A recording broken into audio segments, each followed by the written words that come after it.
Hola, hola amigos de Pailo y de todas nuestras plataformas asociadas. Soy Rocío Gambra y esto es un nuevo Política Podcast. Alicia Esperina, ¿cómo estás tú? Muy bien, feliz de que faltan 80 días para el año nuevo. Nicolás Céspedes, ¿qué tal? Hola, buenos días. Muy bien. Feliz que falten 15 días para Halloween. Oye, buenos días, buenas tardes, buenas noches. No es que ahora estamos tan grandes que nos pueden escuchar en cualquier minuto. Así que, Exacto. dependiendo de usted, querido auditor, al horario que nos está escuchando. ¿Desde qué lugar del mundo, además? Ay, que estamos.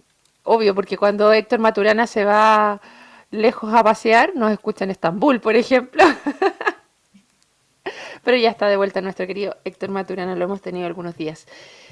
Ya, Pancho Malo, Vallespín, PDG, Carol Cariola. Hay tantas cosas que están pasando dentro de este partido. Pancho Malo, mira, partí mal. Pero, Alicia, ¿qué es lo que más te llama la atención a ti dentro de todo lo que pasa en el acontecer político de Chile? No sé si me llama la atención, pero debo confesar que ya no me alcanza el tiempo para digerir tanta cosa que está pasando, como que cuando empiezan a hacer los memes ya quedaron atrás, porque como salió otro tema y todo eso, está como tan revuelta la conversación. Yo siento que después del plebiscito como que se desordenó, entró todo así como en un, no sé, una juguera, los temas saltaron para cualquier lado, cada uno levantó su propia bandera y estamos súper dispersos en la conversación, eso siento. Nicolás, Así es. ¿comparte usted? Eh, sí, pero no sé si fuera es por el plebiscito, ¿ah? Yo creo que en lo personal, yo creo que el gobierno de turno cometió un error en jugar todas sus cartas con el plebiscito. Hubieron muchas cosas durante varios meses que estaban pendientes y no se avanzó.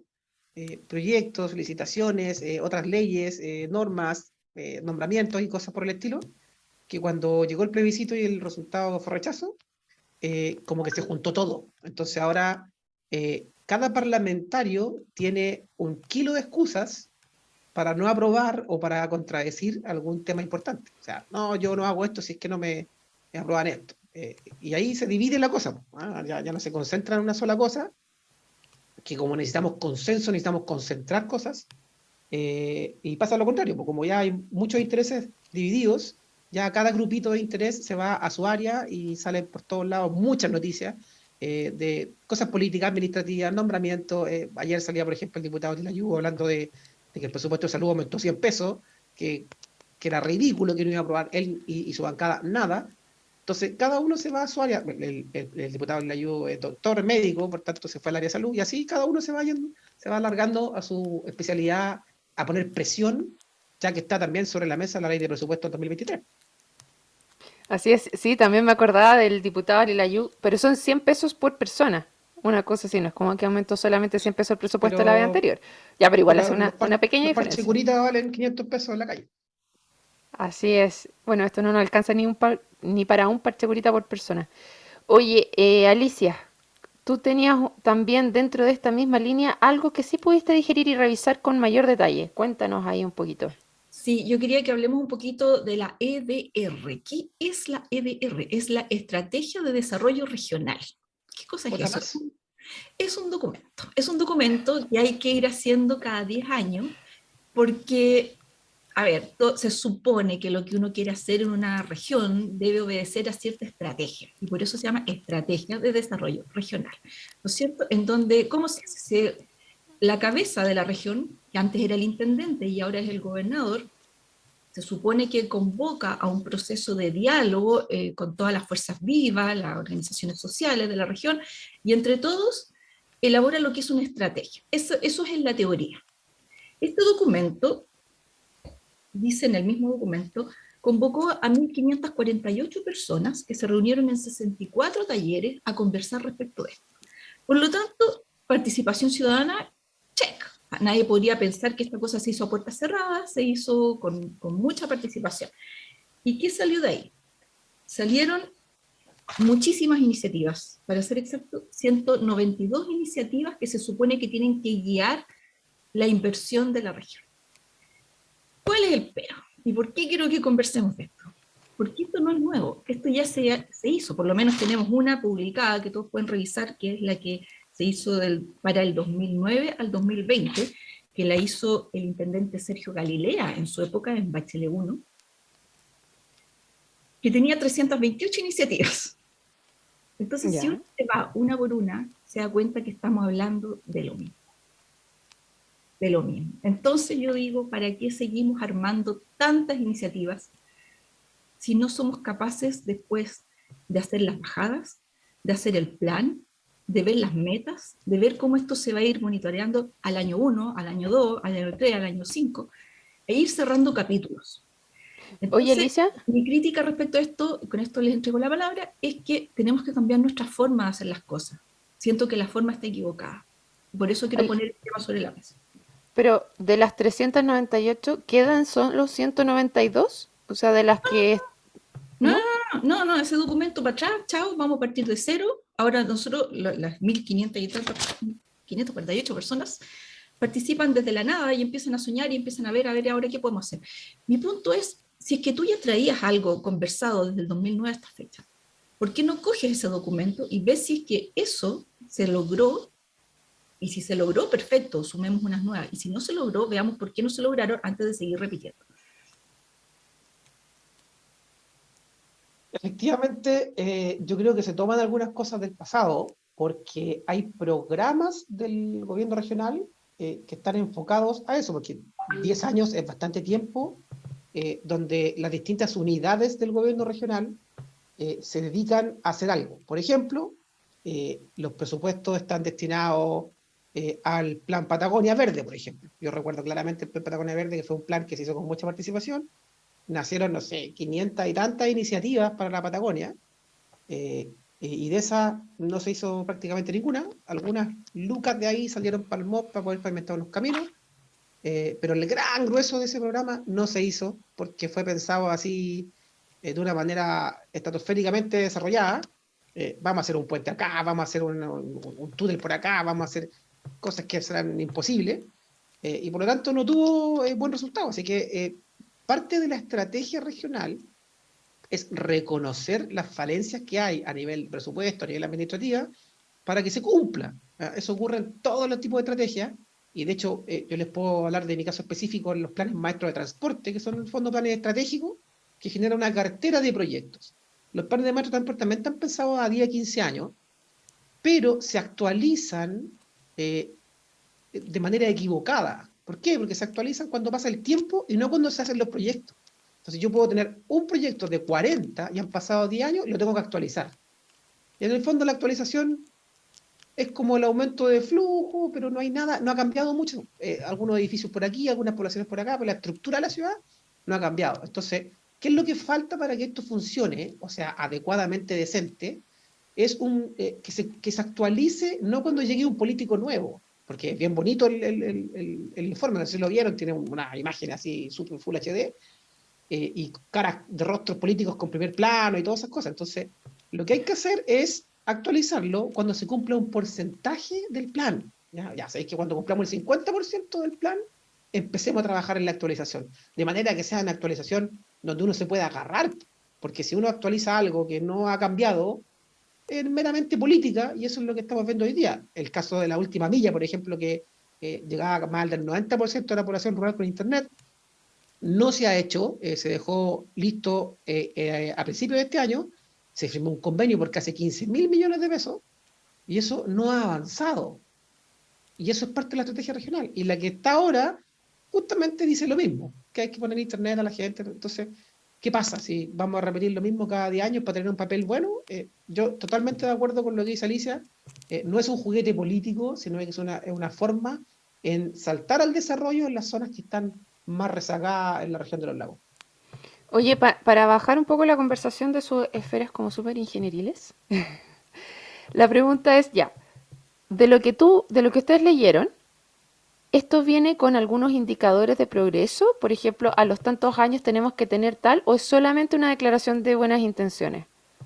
Son solamente títulos, y mira, me voy a referir a la de 2009-2020, en cosas tan disímiles, de escalas tan distintas como, por ejemplo, una iniciativa era emprender políticas regionales de promoción de la salud. ¿Qué es ¿Qué eso? Bueno, significa? habrá que después y Eso al lado, significa, ¿Mm? mira, eso significa que cuando lleguen los plenos de los core, los alcaldes se les recomienda ingresar proyectos que tienen que ver con mejoramiento a la salud pública primaria, a las Ya, postas. Entonces ahí los cores están dispuestos a aprobarlo porque, pero es que es parte de la estrategia, sí, ok, aprobamos esos recursos. Una ya. política pública regional. Pero al lado hay otra que dice establecer un corredor turístico desde Bahía Mansa hasta Cardenal Zamoré mediante un nivel de servicio con estándar internacional. Entonces, ¿cómo vamos a compatibilizar esas dos cosas? Las escalas no tienen nada que ver, los tiempos no tienen nada que ver. Un proyecto de esas características, casi de ser una carretera, no sé, si partimos hoy día, yo creo que antes de 10 años no tenemos nada. Ese es el problema. Entonces, ¿por qué citan a personas a participar y a entregar ideas que no tienen ningún sustento unas con otras? Lo primero, yo estoy de acuerdo con Nico, lo primero es reconocer lo que tú puedes o no puedes hacer. Primera cosa, porque yo te puedo decir, mira, de aquí a 5 años quiero aprender alemán, a tocar piano, quiero ser la mejor bailarina, quiero postular a mi universo, que no sé qué cosa. Pero es que hay cosas que sí, cosas que no. Entonces, la primera cosa es reconocer lo que puedes hacer en el tiempo y con los recursos que tienes. Y lo segundo es entender que una estrategia es eso, estrategia, es un título, es como decir, no quiero que haya más campamento no son. Es una estrategia, ¿no es cierto? Como una visión. Y después tiene que venir, pero todo un desarrollo de cómo voy a yo dar respuesta a esa estrategia. Y de eso, en este documento al menos, no hay nada. Oye, Alicia, ok, dentro de esa estrategia, pero yo también asumo que tanto a nivel municipal como nacional y de lo que estamos hablando, hay muchos temas que siempre van a andar dando vuelta y a pesar de que hay un alcalde solamente que tiene que supervisar todo esto, igual se tiene que hacer cargo de muchos temas en particular, al igual que el gobernador. Por lo tanto, yo asumo que tanto salud como turismo, a pesar de que no conversen mucho, igual son dos temas que para la región son importantes, porque en la medida que haya mejor turismo, también vas a tener más ingresos y al tener más ingresos también te va a permitir mejorar otras cosas. La pregunta sería, entonces, la estrategia, más allá de que son temas que no conversan per se en un inicio, ¿hay una priorización de cuáles son, por ejemplo, las 5 cosas a las cuales vamos a poner nuestros recursos? No, Ya pues a no me nivel de mueve la papel cabeza no, si po. tiene que... ¿Ah? A nivel de papel eso no existe. Si el tema está que, como bien dice Alicia, es una estrategia, pero es una estrategia política. Hay que agregarle ese segundo apellido porque lo que ocurre aquí es que los políticos que aprueban los recursos del gobierno regional son los que deciden hacia dónde se van esas platas. Y lo deciden en función, como lo hemos conversado siempre, de su nicho propio, de la comuna donde fueron alcalde, de sus partidos políticos, pero debiese ser a través de la política pública de la estrategia de desarrollo. Entonces, si llega un alcalde de derecha, yo soy cora de izquierda, y el alcalde de derecha necesita una posta, yo tengo que decirle que sí. No le puedo decir que no, porque está a favor de la estrategia del gobierno regional en lo que respecta a salud. Pero hay muchas cosas que están en la estrategia que no dependen del gobierno regional. Por ejemplo, ese corredor del cual estaba hablando Alicia, turístico, que no tiene por qué ser solamente turístico, ellos le dan el tilde para meterlo en el área de turismo, pero la vía doble calzada, por ejemplo, de Puyehue hacia Cardenal Zamoré, es una concesión que va a ser del MOP, y si el MOP no lo tiene en su cartera trianual de los próximos años, eso no se va a hacer. El diseño, pues se está haciendo el diseño del paso para el Cardenal Zamoré para después construirlo licitado, que pueden ser 5 años más. No sé si podrán hacer algún camino hasta Bahía Mansa, no sé si los pueblos originarios no se opongan o no. Entonces, habla de cosas como que somos dueños, amo y señor de todo esto, por tanto tenemos el control para poder hacerlo. No lo van a poder hacer, no es porque no haya voluntad política, sino que en la estrategia regional debiese estar lo que efectivamente depende de ellos. Entonces, ¿en qué vamos a Oye, distribuir el FNR el próximo año? En darle luz a la gente, agua, internet, camino, transporte público, conectividad, no sé. Pero efectivamente es un volaro de luces que se ve muy hermoso, pero van a pasar 10 años más, va a llegar otro gobernador regional y va a decir, no, ¿sabéis qué? Vamos a actualizar y vamos a estar, de nuevo la gente de la isla Lindín va a estar sin internet. oye, pero es que igual ahí, por ejemplo, en el ejemplo que diste tú recién, de decir, ya, viene uno de derecha y dice que quiere un hospital en tal parte y otro de izquierda y dice que se lo tiene que dar. Tampoco estoy tan de acuerdo con eso, ¿ah? No porque sean de distintos mandos, sino porque un hospital per se va a ser una solución específica. Si tienes dentro del mismo problema de salud, por ejemplo, que lo que hemos visto aquí en Osorno, y yo creo que es a nivel nacional también, que el problema son el uso de la infraestructura, que por ejemplo, los contaba, ¿te acuerdas el otro día la Carla, que en el hospital, en el HVO tenían un doctor y que estaba operando y que todo el día había un solo doctor, o sea, la infraestructura la tenía ahí, pero no tenían los doctores. Entonces no es solamente decir, tráigame o sea, póngame el titular de qué es lo que necesita, sino acompañarlo, como decía Alicia, de la fajada, de por qué esa decisión y no otra, de cómo se va a ir midiendo en las personas también esa bajada, porque yo tengo un montón de plata, que a lo mejor tengo la plata para contribuir al hospital, otro nuevo, pero ya tengo uno donde se está subutilizando el recurso, ¿cachai? Ya, pero eso no existe. Bueno, yo dije el caso de las postas porque son más primarias, pero en el caso de un hospital eso no existe. El ejemplo clásico de esta región en los últimos 5 años, el hospital de Quinchao, de Achao, que Achao es la capital de Quinchao, donde se va a generar un diseño de un hospital en una isla, dentro de una comuna que ni siquiera la comuna tiene otras cosas que son más necesarias. La gente de Quinchao podría perfectamente, con un buen transporte, llegar a Castro rápidamente en caso de emergencia en el hospital, ¿ya? Pero se va a hacer un hospital en Quinchao, o sea, Achao, de la comuna Quinchao, si es que no me equivoco, tiene como 8.000 habitantes. Entonces, nadie pensó en que por qué un hospital ahí, nadie pensó en que cómo van a llegar los médicos ahí, nadie pensó cómo se va a abastecer de recursos ese hospital, gas, tienen que llegar camiones con hidrógeno, con oxígeno, medicamentos. Eso no lo pensó nadie. ¿Por qué? Porque no es problema del gobierno regional. No es mi problema. Yo puse el hospital, usted, Servicio de Salud, arréglesela. Entonces, eso no está hecho. Por eso una estrategia a nivel grueso. Y, bueno, ¿por qué se hizo en Quinchao? Porque efectivamente con el anterior era de derecha, el alcalde era de derecha, quedó el proyecto, el alcalde de izquierda que llegó ahora lo levantó con fuerza porque es popular, y sigue avanzando. Entonces, eso es lo que yo le entiendo a Alicia. Oye, hagamos lo que públicamente, popularmente podamos hacer, tiremos una estrategia y démosle, total, ahí vemos qué pasa en el camino.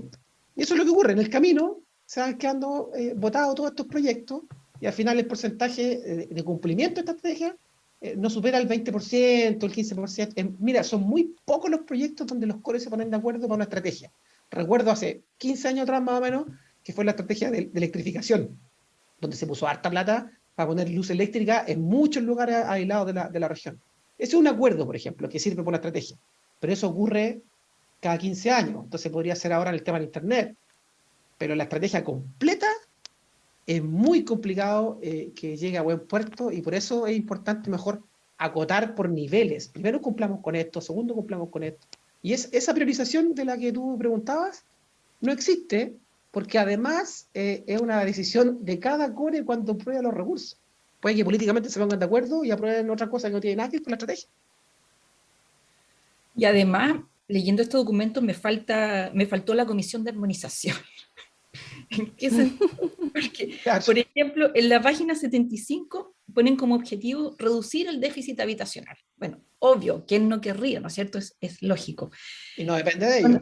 Y cuando uno va a la página 37, se da cuenta que el mayor déficit lo tenemos en Osorno y en Puerto Montt. ¿De dónde viene el déficit? De que no tenemos, a ver, normalmente uno compra una vivienda privada con crédito hipotecario, paga el pie, como sea, y si no tienes los recursos, bueno, postulas a un subsidio, ¿verdad? Pero como la vivienda privada está impagable en este minuto, está carísima, mucha gente está presionando también la demanda por vivienda social, ¿cierto? Entonces, hay que resolver, para mi gusto, por los dos lados. Y la vivienda privada se va a resolver cuando baje de precio. ¿Y cuándo va a bajar de precio? Cuando tengamos disponibilidad de suelo urbano.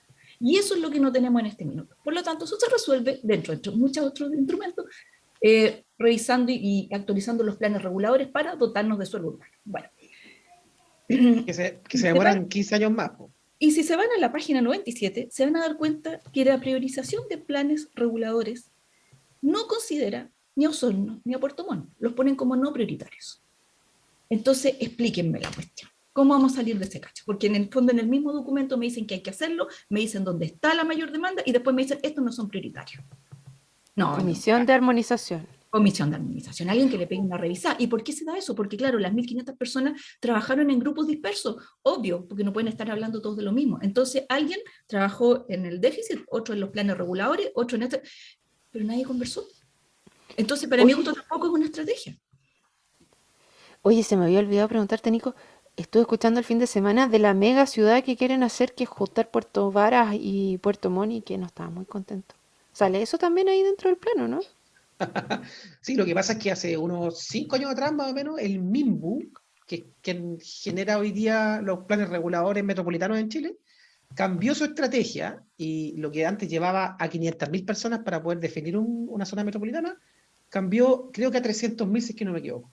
Y ahí entraron varias conurbaciones de Chile, La Serena, Coquimbo, Talca, Maule, y ahí entró Puerto Montt, Puerto Vara. Entonces, una de las estrategias importantes para poder definir el uso del suelo era generar un plan maestro metropolitano donde se ordenen todas estas cosas de ciudad y tengamos todos los espacios bien definidos, incluía el borde del lago Yanquihue, que eso lo hizo el MIMBU, pero era tarea del gobernador regional definir esta zona metropolitana, cosa que todavía no se hace. Y eso es muy importante porque desencadena cosas tan grandes, por ejemplo el tren, que podría ser perfectamente un medio de transporte a través de las comunas dentro de la zona metropolitana. Entonces, como la zona metropolitana no está definida, hoy ya tenemos Puerto Montt, Puerto Montt, La Vara, Alerce, algo de Yanquihue, está todo así como separado y entre medio un desorden caótico. Entonces, eh, cosas como fundamentales, estratégicas, que a nivel central se da el pase para que se avancen regiones, aún no se hacen, pues la zona metropolitana es clave, es clave, es clave, y todavía no se ordena. ¿Y eso lo tiene que definir quién, Nico? Gobernador El regional gobernador? es una de las O tareas sea, principales. del señor Vallespín. Que hay mucha gente que no la quiere porque dice, nos vamos a juntar con los de allá. Bueno, bienvenido al mundo, la gente se junta con otra gente, y si usted no quiere cemento entre medio, bueno, en el plan metropolitano usted define que ahí hay un parque, áreas verdes, extensión, no tengo idea, pero hay formas de trabajar en eso para dejar a todos conformes, pero no sé por qué no se ha avanzado, es algo fundamental para el desarrollo de esta región. Y una vez que tengamos los planes hechos, estas cosas tienen que traducirse en realidad, por lo tanto hay que licitarlas y hay que hacerlas. Yo creo que también ahí tenemos que tener un poquito sentido de realidad de cómo estamos haciendo las cosas. El 11 de octubre estuvo publicado en el Mercurio del fracasado proceso de la licitación de la doble vía Chacao-Chonchi. Son un poco más de 100 kilómetros y es la quinta vez que esta licitación fracasa. ¿Pero no llegó nadie? No. 16 empresas compraron las bases. Cero oferta. Cero oferta. Entonces, algo estamos haciendo muy mal. Entonces, ¿qué vamos a esperar? La sexta, que ya fue postergada para marzo o abril del 2023. Entonces, ¿qué sacamos con llenarnos de estas buenas intenciones? Conseguir la plata. Entonces, cuando llega el minuto de los que hubo, no lo estamos logrando. Entonces, ese es mi punto y por eso quería traer este tema a discusión. Cambiamos la fórmula. O sea, seguimos haciendo lo mismo que no resulta. Algo tenemos que cambiar. Y no es que el libro sea con fotos más lindas, como dice Nico, o con distintos personajes. Hay algo en nuestro procedimiento que está mal. Tenemos tantos niveles de autoridades, tenemos alcaldes, tenemos concejales, tenemos gobernador, tenemos core. ¿Qué más necesitamos? Sí, en general, todos los avances que uno ve en las comunas de la región, en general, no estoy diciendo que sean todas, pero el 90% fácil, son todos proyectos sectoriales de ministerios. Las mejores conectividad, los mejores barcos, los caminos pavimentados, todos esos proyectos son de ministerios. Algo financia el gobierno regional a través de cuando un Ceremi va y pide un poco de plata para hacer un trabajo en conjunto, pero son proyectos de un ministerio, no son del gobierno regional. Entonces, lo que se le pide al gobierno regional es la administración correcta del territorio, que dé la facilidad para que esa administración avance y se pueda avanzar en el desarrollo de la comuna. O sea, aquí lo que estamos viendo es que en una elección política, que al final lo que señala esto Alicia es que todos estos cargos fueron electos por la gente versus un ministerio que fue electo por una autoridad. O sea, usted es el que lleva la cabeza y tú estás diciendo, Nico, que en general los proyectos que mejor respuesta tienen o más eficientes son en que se construyan son los que vienen de la autoridad central más que los que son electos por las personas. Esa es la raya para la suma. Así es, en la realidad, lo físico construido y los servicios son del nivel central. O sea, el nivel central es 10.000 veces más regionalista que la propia región. Me acuerdo el otro día que estábamos hablando con Gloria, que nos comentaba el de la barcaza de Santa María, puede haber sido, que decía nosotros pusimos, claro, que decía nosotros pusimos la barcaza y le faltaba un perno y me llegaba a mí. Yo decía, ¿por qué como ministra? No yo, ella nos contaba. ¿Por qué como ministra me llegan este tipo de cosas? Y era porque ninguna autoridad se quería hacer cargo de eso, porque era más fácil ir a reclamarle, voy a ir donde la ministra para que solucione el problema. Y nadie se hacía cargo de lo que le compete a cada uno hacerse cargo para que avancemos todos más rápido. Me hace Hay sentido una, lo que dice. hay una pila de proyectos. Mira, yo te puedo decir que entre el Ministerio de Transporte y el MOP se trabajó en esta región en el déficit de rampas de conectividad. Hay un catastro de todas las rampas de conectividad priorizadas por cantidad de servicios y por presupuesto. Eso lo tenía el director de planeamiento del MOP, se presentó al gobierno regional y ahí está. Ahí, por ejemplo, tiene una estrategia que tiene que estar metida dentro de ese plan, que tiene que construirse a través de ministerios, puede ser financiado por el gobierno regional, pero tampoco se ve un avance en eso. Entonces, insisto, lo mismo que Alicia, no tengo mucha fe y la esperanza se va perdiendo con el tiempo cuando uno ve que las cosas siguen haciéndose de la misma forma. Y se nos acabó el tiempo. Muchas gracias Alicia, Nico y todos los que se sumaron a esta conversación. Nos vemos mañana en otro Política Podcast. Chao, chao. Chao. Chao.